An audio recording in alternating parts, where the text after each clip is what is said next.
Kaixo, Irulegik historia berritazten segitzen du. Gaur aurkeztu du Arantzadi Zientzia elkarteak esku famatuaren atzetik Aranguren bailarako indusketak eman duen aurkikuntzarik garrantzitsuena izan daitekena. Inskripzio edo idazkon bana duten zeramikazko bi zati dira. Batean etxearen edo ontziaren jabea izan daitekenaren izena irakur daiteke, baina bigarren hau baskoien idazkeraren ezagutzan aurrera pauso izugarria izan daiteke.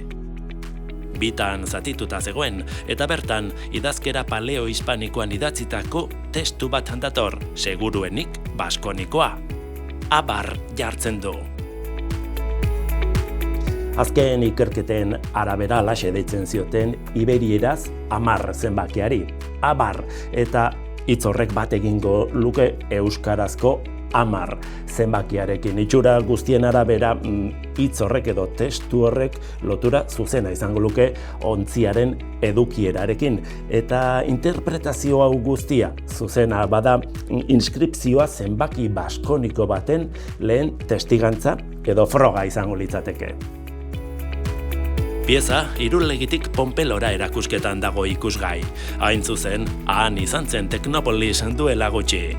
Baskoien historiari buruz gehiago jakin nahi baduzue, han egin genuen saioa sarean duzue. Eskura!